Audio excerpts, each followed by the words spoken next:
ನಮಸ್ಕಾರ ಸ್ನೇಹಿತರೆ, ನಾನು ಡಾಕ್ಟರ್ ಸದೀಪ್ ಅಂತ. ಎಲ್ಲರಿಗೂ ಸ್ವಾಗತ ನಮ್ಮ ವೇದಾಂತ್ ಶ್ರೀ ರಾಜು ದೀಕ್ಷಿತ್ ಚಾನಲ್ಗೆ.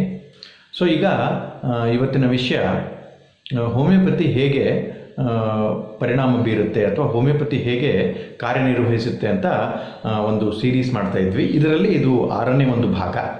ಸೊ ಈ 6ನೇ ಭಾಗದಲ್ಲಿ ನಾನು ಏನು ತಿಳಿಸ್ಕೊಳೋಕ್ಕೆ ಪ್ರಯತ್ನ ಪಡ್ತಾ ಇದ್ದೀನಿ ಅಂತ ಹೇಳಿದರೆ ಸ್ನೇಹಿತರೆ, ನಾನು ಆಗಲೇ ತಿಳಿಸ್ಕೊಟ್ಟ ಹಾಗೆ ಮೊದಲನೇ ಎಪಿಸೋಡಲ್ಲಿ ದೇಹ, ಮನಸ್ಸು ಮತ್ತು ಭಾವನೆಗಳು ಇದಿಷ್ಟು ರೋಗಗ್ರಸ್ತವಾಗುವಂತಹ ಪರಿಸ್ಥಿತಿಗಳು ಬಂದ್ಬಿಡುತ್ತೆ.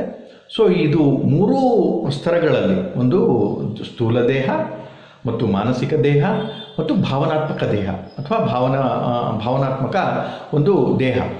ಸೊ ಇವು 3 ರೋಗಗ್ರಸ್ತವಾಗೋಕ್ಕೆ ಏನು ಕಾರಣ, ಹೇಗೆ ಇವು ರೋಗಗ್ರಸ್ತವಾಗುತ್ತೆ ಅಂತ ನಾನಿವತ್ತು ಸ್ವಲ್ಪ ತಿಳಿಸ್ಕೊಡೋಕ್ಕೆ ಪ್ರಯತ್ನ ಮಾಡ್ತೀನಿ ಸ್ನೇಹಿತರೆ. ಸೊ ಇವತ್ತು ಮೊದಲನೇದಾಗಿ ದೇಹದಲ್ಲಿ ಮಲಿನತೆಗಳಿದ್ದಂದರೆ ರೋಗಕ್ಕೆ ಕಾರಣವಾಗುತ್ತೆ ಸ್ನೇಹಿತರೆ. ಹೀಗಾಗಿ ರೋಗ ಬರುವುದು ಶುದ್ಧ ದೇಹಕ್ಕಲ್ಲ, ಮಲಿನವಾದ ದೇಹಕ್ಕೆ ಅಂತ. ಸೊ ಶುದ್ಧವಾದ ದೇಹ, ಶುದ್ಧವಾದ ಮನಸ್ಸು, ಶುದ್ಧವಾದ ಭಾವನೆಗಳು, ಸೊ ಇದಿಷ್ಟು ಶುದ್ಧವಾಗಿತ್ತು ಅಂದರೆ ರೋಗಗಳು ಬರೋಕ್ಕೆ ಕಾರಣ ಇರಲ್ಲ ಸ್ನೇಹಿತರೆ. ಸೊ ಹೀಗಾಗಿ ಶುದ್ಧ ದೇಹ, ಶುದ್ಧ ಮನಸ್ಸು ಮತ್ತು ಶುದ್ಧ ಭಾವನೆಗಳು ಇದ್ದಾಗ ರೋಗಗಳು ಬರಲ್ಲ. ಸೊ ಈಗ ಅಶುದ್ಧ ದೇಹ, ಅಶುದ್ಧ ಮನಸ್ಸು, ಅಶುದ್ಧ ಭಾವನೆಗಳು ಇದಿಷ್ಟು ಕಾರಣಗಳು ನಮ್ಮ ಜೀವನದಲ್ಲಿ ರೋಗಗಳು ಬರೋಕ್ಕೆ. ಸೊ ಹಾಗಾದರೆ ಶುದ್ಧ ದೇಹ ಮತ್ತು ಅಶುದ್ಧ ದೇಹ, ಶುದ್ಧ ವಿಚಾರ, ಅಶುದ್ಧ ವಿಚಾರ ಮತ್ತು ಶುದ್ಧ ಭಾವನೆ ಮತ್ತು ಅಶುದ್ಧ ಭಾವನೆಗಳು ಏನು ಅಂತ ನೀವು ಕೇಳ್ಬೋದು ಸ್ನೇಹಿತರೆ.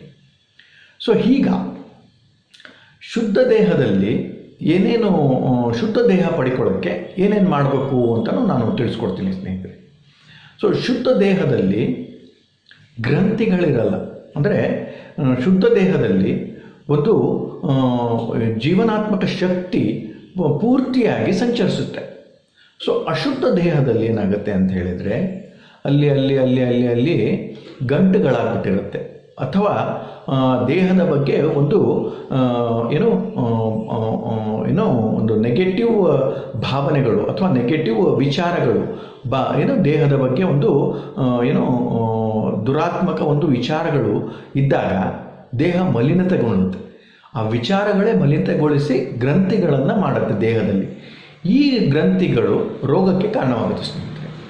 ಸೊ ಹೀಗೆ ನಮ್ಮ ದೇಹದಲ್ಲಿ ಯಾವುದೇ ಒಂದು ಅಶುದ್ಧವಾದ ಒಂದು ಮನಸ್ಥಿತಿ, ಅಶುದ್ಧವಾದ ಒಂದು ವಿಚಾರ, ಅಶುದ್ಧವಾದ ಒಂದು ಭಾವನೆ ಇತ್ತು ಅಂತ ಹೇಳಿದರೆ ಇವೆಲ್ಲವೂ ನಮ್ಮ ದೇಹದಲ್ಲಿ ರೋಗವನ್ನು ಉತ್ಪನ್ನ ಮಾಡೋಕ್ಕೆ ಸಹಾಯಕಾರಿಯಾಗುತ್ತೆ ಸ್ನೇಹಿತರೆ.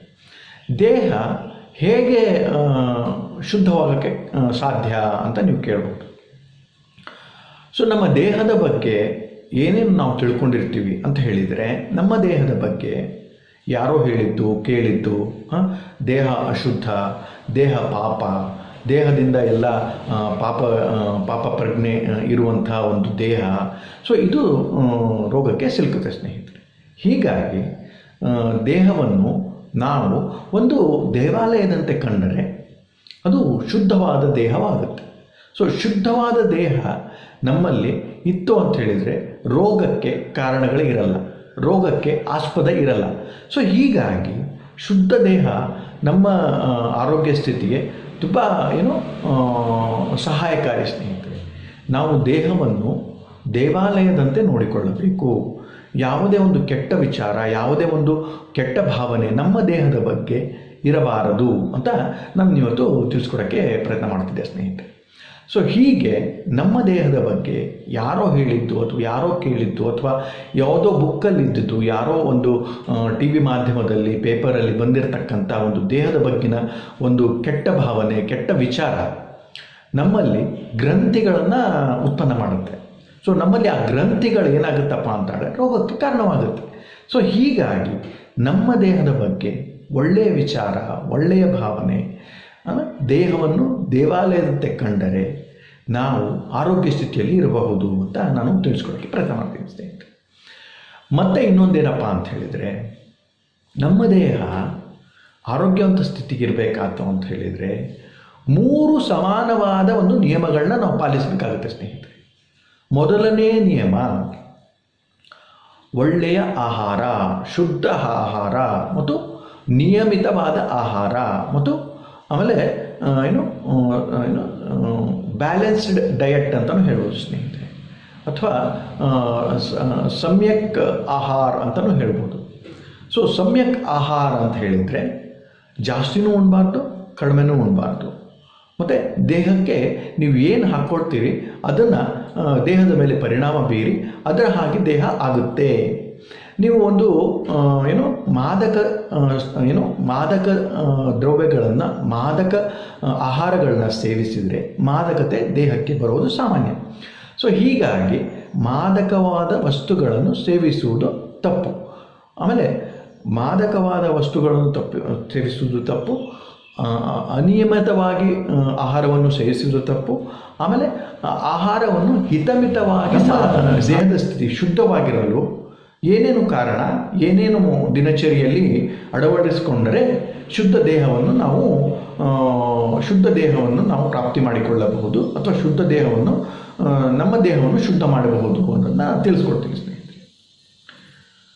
ಮೊದಲನೇದಾಗಿ ದೇಹದ ಬಗ್ಗೆ ಯಾವುದೇ ಒಂದು ಕೆಟ್ಟ ವಿಚಾರ, ದೇಹದ ಬಗ್ಗೆ ಒಂದು ಕೆಟ್ಟ ಅಭಿಪ್ರಾಯ ಅಥವಾ ದೇಹದ ಬಗ್ಗೆ ಒಂದು ಯಾರೋ ಹೇಳಿದ್ದು ಕೇಳಿದ್ದು, ದೇಹ ಪಾಪ, ದೇಹ ಒಂದು ಅನಾರೋಗ್ಯ, ದೇಹ ಒಂದು ಪಾಪದಿಂದ ಬಂದಿದ್ದು ಅನ್ನೋ ವಿಚಾರಗಳು ಗ್ರಂಥಿಗಳನ್ನು ಸೃಷ್ಟಿ ಮಾಡುತ್ತೆ. ಹೀಗಾಗಿ ನಮ್ಮ ದೇಹದ ಬಗ್ಗೆ ಒಳ್ಳೆಯ ವಿಚಾರಗಳಿದ್ದರೆ, ನಮ್ಮ ದೇಹದ ಬಗ್ಗೆ ಒಂದು ಒಳ್ಳೆಯ ಭಾವನೆಗಳಿದ್ದರೆ ನಮ್ಮ ದೇಹ ಆರೋಗ್ಯಕರವಾಗಿರುತ್ತೆ ಸ್ನೇಹಿತರೆ.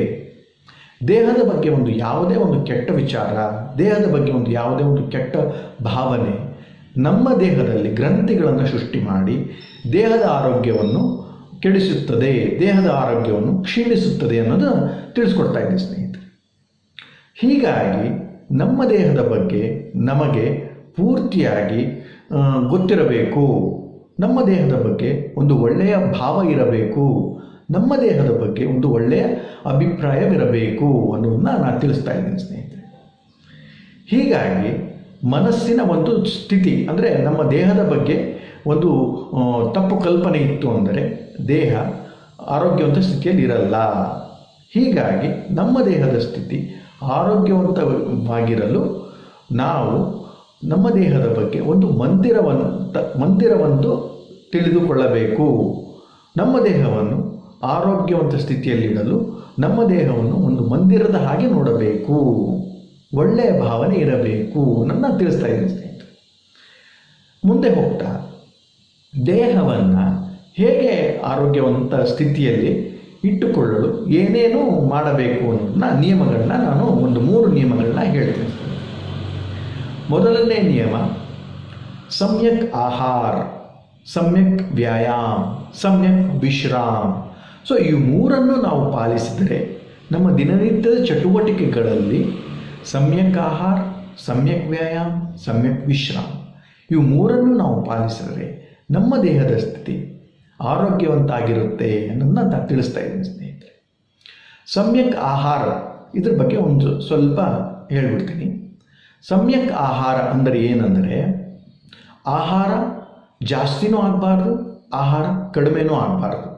ನಾವು ದೇಹದಲ್ಲಿ ಏನನ್ನು ಸೇವಿಸುತ್ತೇವೆ, ನಮ್ಮ ಆಹಾರದಲ್ಲಿ ಏನನ್ನು ಸೇವಿಸುತ್ತೇವೆ ಅದು ನಮ್ಮ ದೇಹದ ಮೇಲೆ ಪರಿಣಾಮ ಬೀರುತ್ತೆ ಸ್ನೇಹಿತರೆ. ನಾವು ಮಾದಕ ವಸ್ತುಗಳನ್ನು ಸೇವಿಸಿದರೆ ನಮ್ಮ ದೇಹ ಮಾದಕತೆಗೆ ಹೋಗ್ಬಿಡುತ್ತೆ. ನಮ್ಮ ದೇಹ ಮಾದಕತೆಯ ಒಂದು ಆಹಾರದಿಂದ ಪರಿಣಾಮ ಬೀರುತ್ತೆ, ನಮ್ಮ ದೇಹದ ಮೇಲೆ ಮಾದಕತೆಯ ಆಹಾರ ಪರಿಣಾಮ ಬೀರುತ್ತೆ ಅನ್ನೋದನ್ನ ತಿಳಿಸ್ಕೊಡ್ತಾ ಇದ್ದೀನಿ. ಹೀಗಾಗಿ ಮಾದಕತೆಯ ಆಹಾರ ಪಾನೀಯಗಳು ಆರೋಗ್ಯಕ್ಕೆ ಹಾನಿಕರ. ಸೊ ಹೀಗಾಗಿ ಇವೆರಡನ್ನು ತ್ಯಜಿಸಬೇಕು. ಯಾವುದು? ಮಾದಕವಾದ ದ್ರವ್ಯಗಳು, ಮಾದಕವಾದ ಆಹಾರ, ಮಾದಕವಾದ ಪಾನೀಯಗಳನ್ನು ತ್ಯಜಿಸಬೇಕು ಆರೋಗ್ಯವಂತ ಸ್ಥಿತಿಯಲ್ಲಿರಲು ಅನ್ನೋದನ್ನು ನಾನು ತಿಳಿಸ್ತಾ ಇದ್ದೀನಿ ಸ್ನೇಹಿತರೆ. ಹೀಗಾಗಿ ಎಂಥ ಆಹಾರಗಳನ್ನ ಸೇವಿಸಬೇಕು?